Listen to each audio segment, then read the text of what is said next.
If the water supply lines from the heater-cooler unit are crossed or connected incorrectly to the cardioplegia heat exchanger, what is the primary risk? A. Inability to monitor systemic arterial pressure. B. Accidental profound hyperthermia or failure to achieve myocardial cooling during cardioplegia delivery. C. Immediate activation of the arterial bubble detector.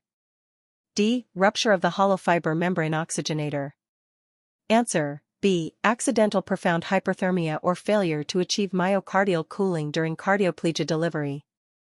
Explanation: heater-cooler units typically have separate water circuits for the systemic oxygenator heat exchanger and the cardioplegia heat exchanger.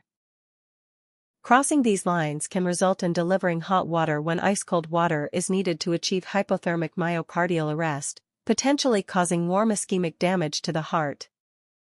What is the specific clinical purpose of the sucker bypass valve on a cardiotomy reservoir? A. To switch the arterial pump from roller to centrifugal mode.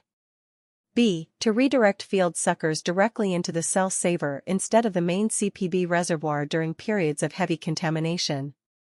C. To increase the sweep gas flow rate automatically. D. To flush the left ventricular vent line with crystalloid solution. Answer: B. To redirect field suckers directly into the cell saver instead of the main CPB reservoir during periods of heavy contamination. Explanation: if the surgical field becomes heavily contaminated, e.g., with topical antibiotics, bowel contents, or bone cement, the perfusionist can activate a bypass valve. This isolates the shed blood away from the main CPB reservoir, preventing systemic contamination of the patient, and routes it to the cell saver for intense washing. Which factor is the primary determinant of the resistive index or pressure drop across an arterial line filter? A. The fraction of inspired oxygen, FiO2, settings. B. The patient's mean arterial pressure. C. Blood viscosity, determined by hematocrit and temperature, and total flow rate. D. The orientation of the vacuum-assisted venous drainage valve. Answer: C. Blood viscosity, determined by hematocrit and temperature, and total flow rate. Explanation: Poiseuille's law dictates that resistance across a fixed mesh filter increases with higher flow rates and higher fluid viscosity. During deep hypothermia, blood viscosity naturally peaks. Combined with a high pump flow rate, this causes a predictable increase in the pressure gradient across the arterial filter. What physical indicator on a roller pump head warns the perfusionist of spallation? A. A change in the color of the plastic tubing from clear to yellow. B. The appearance of fine plastic/silicone debris inside the pump housing due to constant roller compression. C. An immediate drop in the systemic water temperature. D. Automatic shutdown of the inline blood gas monitor. Answer: B. The appearance of fine plastic/silicone debris inside the pump housing due to constant roller compression. Explanation: Spallation is the shedding of microscopic plastic or silicone particles from the inner wall of the pump tubing due to the continuous, heavy mechanical squeezing of the rollers. This debris can potentially enter the bloodstream as microemboli, making regular tubing inspection and occlusion tuning vital. Which monitoring site provides the most accurate reflection of true brain temperature during the rapid cooling and rewarming phases of CPB? A. Rectal temperature probe. B. Bladder temperature probe.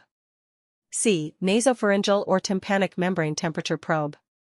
D. Great toe skin temperature probe. Answer: C. Nasopharyngeal or tympanic membrane temperature probe. Explanation: Nasopharyngeal and tympanic temperature probes serve as surrogates for core/shell fast-responding tissues, closely mirroring brain temperature due to local vascular proximity. Rectal and bladder monitors represent slow-responding compartments that lag behind during rapid thermal transitions. Why must the gas exhaust port on a membrane oxygenator always remain completely unobstructed? A. To prevent volatile anesthetic gases from escaping into the operating room. B. To prevent a buildup of pressure in the gas phase, which could force gas across the microporous membrane into the blood phase, causing a massive air embolism. C. To maintain a vacuum inside the venous reservoir. D. To monitor the flow rate of the arterial pump. Answer: B. To prevent a buildup of pressure in the gas phase, which could force gas across the microporous membrane into the blood phase, causing a massive air embolism. Explanation: the pressure in the blood phase must always be higher than the pressure in the gas phase to prevent gas from invading the liquid stream. If the exhaust port is blocked, the sweep gas pressure climbs rapidly, reversing the safety gradient and driving gas directly into the blood, resulting in a catastrophic air embolism. What does an electronic level sensor do when the blood in a hardshell venous reservoir drops below its minimum safety limit? A. It increases the vacuum pressure of the VAVD system. B. It automatically shuts down or idles the arterial pump to prevent air from being sucked into the main line. C. It infuses 500 milliliters of sodium bicarbonate instantly. D. It switches the gas supply from oxygen to nitrogen. Answer: B. It automatically shuts down or idles the arterial pump to prevent air from being sucked into the main line. Explanation: this is one of the most critical safety interlocks on a CPB machine. If venous return drops unexpectedly and the reservoir empties, the sensor trips a circuit breaker that stops the arterial pump instantly, ensuring no ambient air is drawn out of the reservoir housing into the patient's arterial line. What is the specific mechanical purpose of a rollerball assembly or manual hand crank on a CPB machine? A. To recalibrate the inline CDI gas monitor. B. To allow the perfusionist to manually spin the pump head and maintain systemic circulation during a total electrical power or motor failure. C. To clear an airlock out of the venous line. D. To adjust the height of the venous reservoir relative to the heart. Answer: B. To allow the perfusionist to manually spin the pump head and maintain systemic circulation during a total electrical power or motor failure. Explanation: in the event of a catastrophic electrical failure where both main power and battery backups fail, every CPB machine includes mechanical hand cranks. Perfusionists can attach these directly to the roller or centrifugal pump heads to manually maintain life-sustaining organ perfusion. Which type of material is typically used to manufacture the hardshell plastic casing of modern venous reservoirs and cardiotomy filters? A. Pure latex rubber. B. Polycarbonate or polyester. C. Heavy gauge copper alloys. D. Silicone elastomer sheets. Answer: B. Polycarbonate or polyester. Explanation: polycarbonate and related medical-grade polyesters are highly favored because they are structurally rigid, optically crystal clear, allowing the perfusionist to precisely monitor blood levels and look for bubbles, and highly resistant to fracturing under typical surgical pressure differentials. During CPB, how does the application of pH-stat gas management alter cerebral blood flow compared to alpha-stat management during hypothermia? A. It drastically reduces cerebral blood flow via vasoconstriction. B. It increases cerebral blood flow and brain tissue oxygenation by adding CO2, which acts as a potent cerebral vasodilator. C. It stops all blood flow to the carotid arteries. D. It causes uniform cerebral edema within 5 minutes. Answer: B. It increases cerebral blood flow and brain tissue oxygenation by adding CO2, which acts as a potent cerebral vasodilator. Explanation: pH-stat management accounts for the increased solubility of CO2 in cold blood by adding carbon dioxide to the sweep gas. This higher pCO2 causes profound cerebral vasodilation, increasing cerebral blood flow and facilitating rapid, uniform brain cooling, though it disrupts autoregulation compared to alpha-stat. What type of alarm is triggered if the temperature gradient between the blood leaving the heat exchanger and the water entering it exceeds 10 degrees Celsius during rewarming? A. Low flow index alarm. B. High temperature gradient / gas outgassing alarm. C. Cardiotomy level alarm. D. Vacuum leak alarm. Answer: B. High temperature gradient / gas outgassing alarm. Explanation: if cold blood is exposed to water that is significantly warmer, a gradient greater than 10 degrees Celsius. The sudden drop in gas solubility as the blood warms will cause dissolved oxygen and nitrogen to physical snap out of solution, forming dangerous gaseous microemboli. Modern heater coolers feature safety limiters to prevent this gradient from being exceeded. What is the fundamental utility of a bubble trap built directly into a retrograde cardioplegia line? A. It measures the concentration of potassium ions.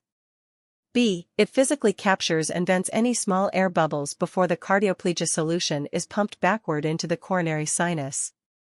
C. It prevents the heart from rewarming. D. It monitors the pressure inside the right atrium. Answer: B. It physically captures and vents any small air bubbles before the cardioplegia solution is pumped backward into the coronary sinus. Explanation: retrograde cardioplegia introduces solution directly into the coronary sinus.